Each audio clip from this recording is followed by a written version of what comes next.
Well, hello, everybody. Welcome back to Backstage Bimbo TV. It's me, Allison Rouse, your most notorious groupie and author of We've Got Tonight, Life and Times of Notorious Groupie, written and lived by me. That's right, folks. Gonna start with the love as always, and thank you so much, everybody, for all the love and support, for the great suggestions, great ideas. Keep them coming because you guys are helping me build this channel and form what it's going to be. So keep all the great love coming, the suggestions. I love it, you guys. Thank you so, so much. And today, to thank you guys for being so awesome, I am going to actually do today's Cocktails and Rocktails about the bass player, the 13-year bass player. That's right. I'm doing it. I'm not going to say his name. And not because I have any legal issue with that, just because, nope. One of the worst things you can do to a rock star, as we've known from my previous vlog, is make him irrelevant. And make him disappear and not be that important in your life. So that's one reason I don't say his name. And I'm not going to tell you what year it was. I'm not going to tell you where I was. I'm not going to tell you who I was with at all.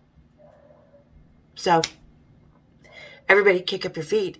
And I'm finishing off this yummy shades. They're really killer Indian masala. You guys, this is so great. It's got curry, graham, coconut, lactose. It's masala. It's so amazing. These guys at Shades are the best with the flavors, as their awards will tell you.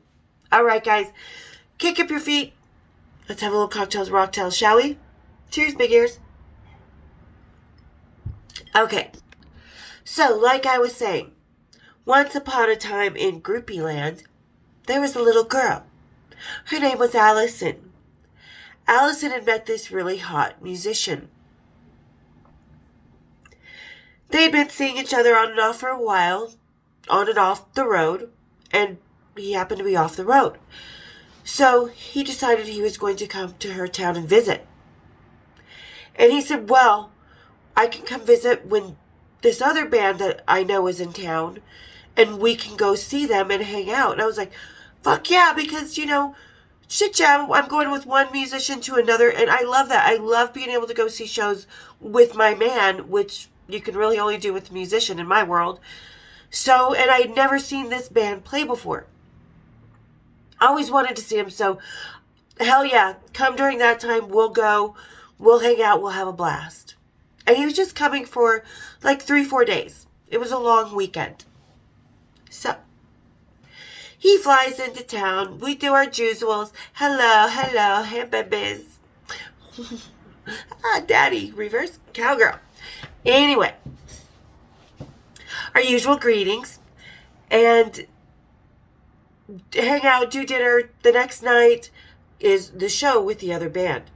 So we go backstage, we're walking in, I see production manager I see this guy that I know, we're saying hi to people that we know. It's awesome, it's a great night. I'm so excited to see these guys. I'm really happy to be with this musician that I've been seeing for a while, because we get along great.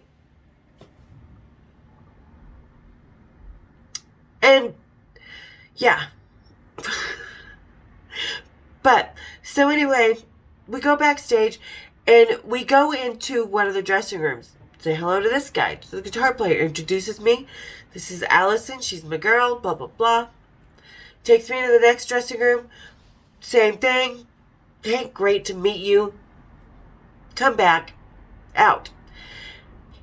Musician I'm with, we run into another pack of people, which includes bass player, includes drummer, a couple, their techs, and a couple other guys.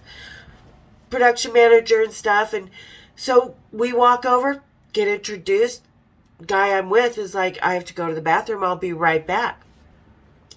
And we'd been standing there for a good 10-15 minutes talking to these guys, asking how we know each other, this and that, and what, just, usual banter. And I noticed bass player, get this look on his face. The second,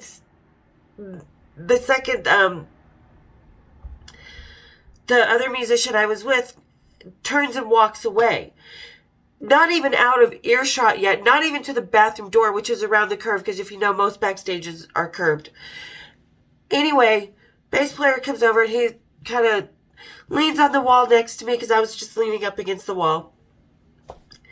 And he's like, you know that guy's never going to be faithful to you. I'm like, yeah, and who says I'm not just using him for sex? And he starts laughing and we start talking. He's like, well, before he gets back, he's like, you should give me his number, or you should give me your number. And I was like, okay, why not? Because this, it's true. There was no commitment between me and the musician I came with. And, well, why the fuck not? I mean, he's hot. He was the one I always thought was hot in the band, that I always thought if I ever met them, this is the guy I'm going to do. Well, apparently he was thinking about the same thing from the time he met me, from the moment he met me. I'm his type, and with the dark hair and everything. And yeah, so I gave him my number while on the arm of another, not exactly on the arm, but on a date with another musician. Hey man, girl's got to do what a girl's got to do. She's got to keep her boys lined up. Because musicians, they come and go, so you've got to keep them always coming. And yourself too. So, yeah, that's how we met. And sure enough, we hang out the whole night. We're going to have late night dinners. We're just hanging out with everybody, talking, enjoying the evening, enjoyed the show, loved it. Stood on the side of the stage, went to the FOH, wandered around, had catering dinner. It was a really great night. And bass player kept coming around and hovering.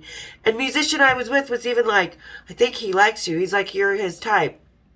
I'm like, yeah, but I'm here with you. Don't worry. It's just wrong. Even though I didn't tell him, even though I had just given bass player my number. So normal night. And bass player had asked me, how long is he in town? I'm like, Monday. He leaves. Okay. Call you Tuesday. Okay. So we did. And we just kind of, because this is, we just sort of started talking. This is before all kinds of social media and stuff, when we still had some privacy. So we start talking and just sort of start building this really great friendship, and he flies me out. And the first time he kissed me, I was like, yeah. And we just, because we talked for about a month before he flew me out, we kind of really established a comfort zone as far as being able to be open and honest with each other. And this laid the foundation for our whole relationship, the whole 13 years, which was a really awesome place to start, because to be able to start with a musician that you can talk to for a long time before you kiss him, before you do anything with him, was really, really awesome way to build it. So anyway, we kind of did that for years. I saw him through 2 big long-term relationships, not married. One crazy, he went to the opposite ends of the spectrum. Just fucking crazy bitch over here and fucking boring bitch over here. So I was kind of always his balance of, I wasn't crazy, but I wasn't boring either. And we always had this ability to be able to talk to each other about what was going on in our lives. Romantically, family, things like that. We always had business, band, me doing photo shoots, him doing photos, and things like that. We always had this really, really great ability to have a friendship no matter what. He would come here for a lot of reasons. We would see each other, travel to the same places on purpose, sometimes on accident, sometimes be at the same functions and events or stuff like that. But if I couldn't be if I was out on the road with him and couldn't go to like an interview or something with him, then I would be babysat by the production manager, who was an old friend, because every groupie out on the road actually has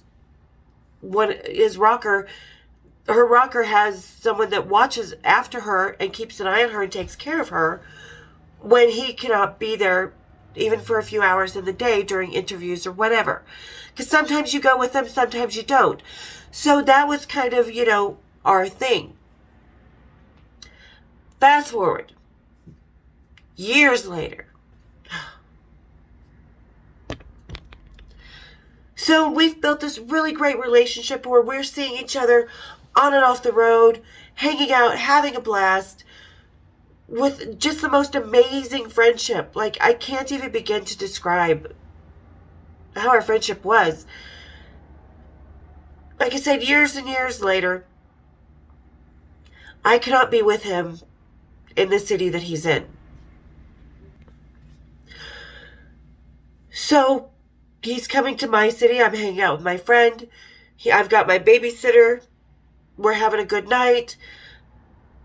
And keep in mind, this is a good 10, 11 years into thing. And we had our niche perfect. Like, this was the perfect guy, the perfect lover that you just don't want to lose. The sex was awesome. The friendship, fantastic. The honesty, the openness, the comfort, our adventures together, absolutely amazing. Because we always kept it at arm's reach. Oh, excuse me, burps. We always just kind of didn't cross that line into what if. So I think that's one of the things, because our friendship was so different, that was one of the things that really kept our relationship solid, that we didn't traverse into something that we knew could ruin it. Until that one night. I'm standing on the balcony outside of one of the hotel rooms with my friend, and my babysitter's in there and a few of the other guys, The band has just flown into town. And I know my bass player's coming. He's on his way up to the room. He called, said where we were, said, "Hey, I landed. Where are you guys?" So he comes up.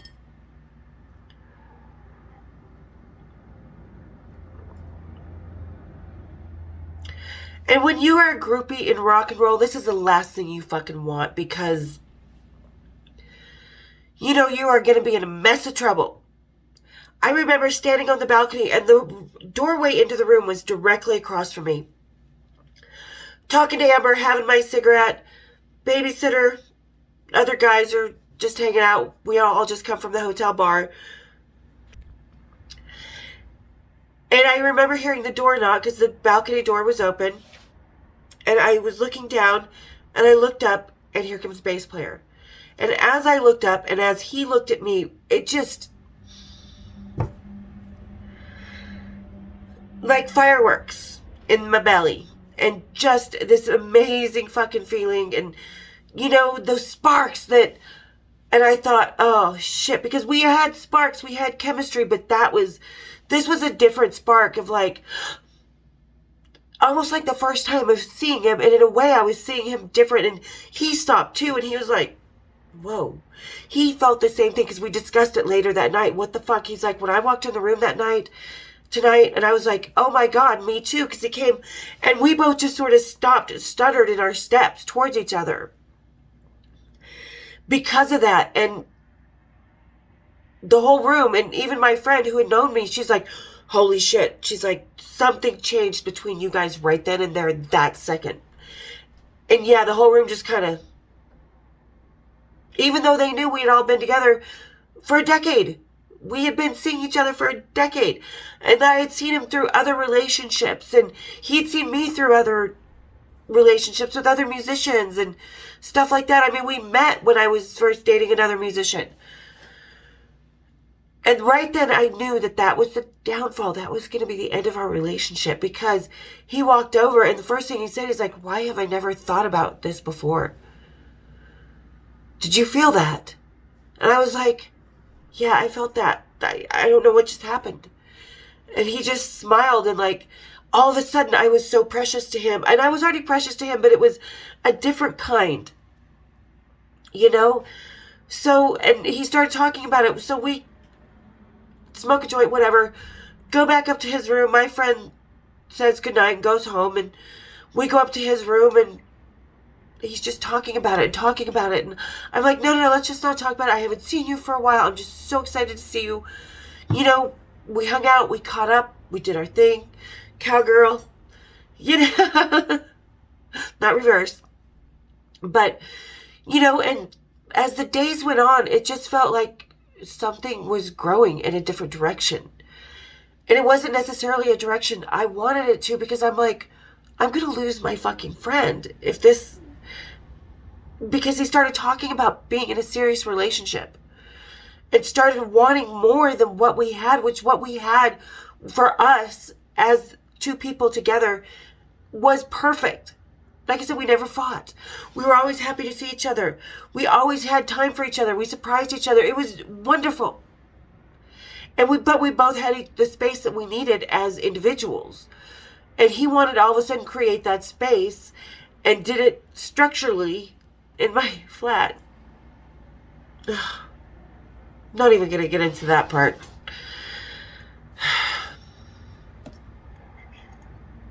Motherfucker cost me so much money.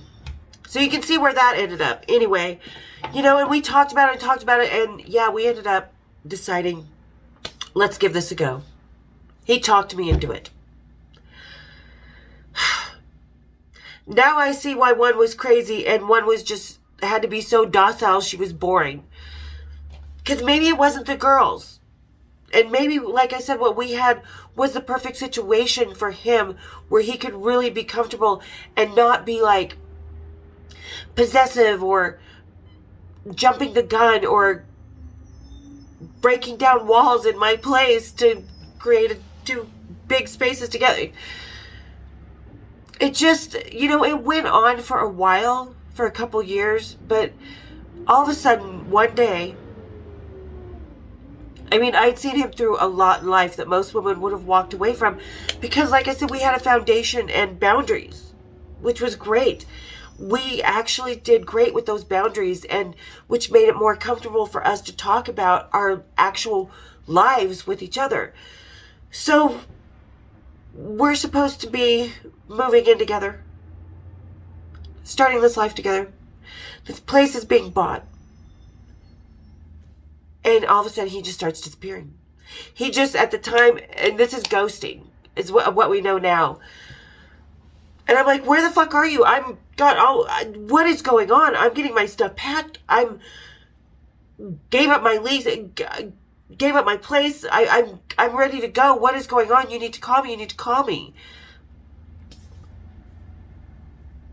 And he didn't. So all of a sudden, there's all this stuff that we had to wrap up that I couldn't do without talking to him. So the only way I knew how to talk to him was to have him served.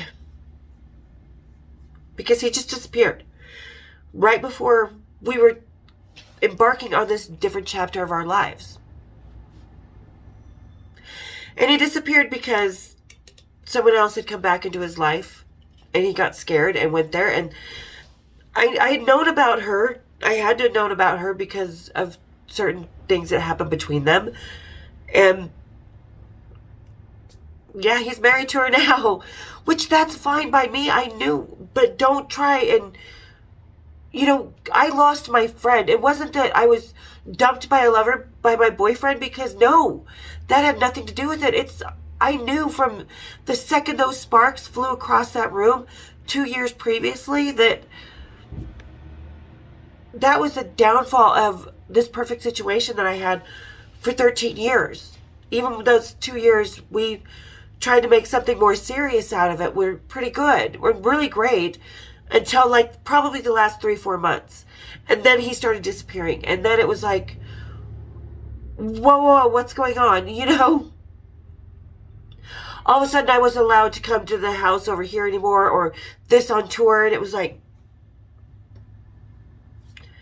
I knew because I didn't fall off the tour bus yesterday. He knew I knew too. But it killed me because he did not even call to talk to me about it, as we had always talked before. I had lost my best friend because he was my best friend for years. He was my one person that if I was in jail or something, I would, hey, could you help me? And I knew he would be there. And all of a sudden he was just poof, gone. Just gone. And it destroyed. Had he bowed out the same way we had been with each other previous to trying to make it into a relationship, I would have been fine. But no. Because he married her and they have kids. And it's great. I'm glad, because I'm glad he's experiencing that beautiful family and everything that he wanted. That's fantastic. Just, no. After 15 years, don't bow out like that. So this is kind of why I don't talk about the bass player, because what I'm telling you is about this much knee-deep bullshit. In the end, but also, in the relationship we built. So there's kind of the story and why I don't talk about him so much, because this is probably the only time I will ever talk about him. I just want to exit him out of my life, like he did me, because he's going to make me not insignificant and disrespected. No. And I know why he did it now, because, there was another bird chirping in his ear, so to speak, telling him how to do it when he didn't want it. But it was his weakness that succumbed to that idiocy, and to the 2 years after we ended everything completely, that it just came to that screeching halt in such a disrespectful way. After all those years, I don't want to talk to him ever again. That's it. We had to, there was infighting between each other for another 2 years afterwards. And like I said, it kills me because I lost my best friend. I lost the one person I had to talk to. And I never wanted that, and I tried to resist it, but he talked me into it. Maybe we should try this, because look how great we get along as we are now. Don't slap a collar on it. So there you guys go. There's my little kind of brouhaha about the bass player, 13-year bass player. So that's how we met. That's how we ended. Everything in between is incredibly personal to me, so it's just not something that I'm going to approach. And like I said, for the reasons, not out of spite, not out of, because I'm some damaged little girl, because not at all. I'm just going to treat him with the same respect he gives me and make him a ghost in my life like he did. So he's the guy that walks the halls of the 6th floor. All right, guys. Thanks again for all the love and support. Hope you guys had a good time. Don't try and figure out who it is, because I'll never tell you, even if you're right. So, all right, guys. Thanks again for all the love, all the support. I hope you guys really enjoyed these. And thanks for telling me how cool I am doing these. I hate doing public stuff, and it's really helped me overcome that shyness doing these, and you guys supporting me and really making me more comfortable, even with my fucked up sinuses. Salt Lake City, man. Salt Lake shitty. All right. Again, you guys hit that subscribe button. Hit my bells. And everybody who's 50% that's watching me that's not subscribed, subscribe. Let's get me out there. Let's get my own show. Let's show enough interest that producers and stuff really actually take the interest I need, because, like I said, Californication stole a little bit of my life. Those Reels TV, they're trying to say that it was from, no, it wasn't from somebody else's book, Sweet Pea. I happen to know that person that wrote that book that used to work for the band. And no, that was not what he wrote about. But, all these people are borrowing from my life. No! Let's make my life. Let's do it. So hit that subscribe button to all the people who are just sort of stalking me. I kind of like the stalkers that are here, though. You guys are fun. All right. Cheers, big ears. We will see you on Sunday for some more cocktails and rocktails. Wednesdays for the Rocky Talkies. Subscribe. Hit my bells. We'll see you next time. Cheers, big ears.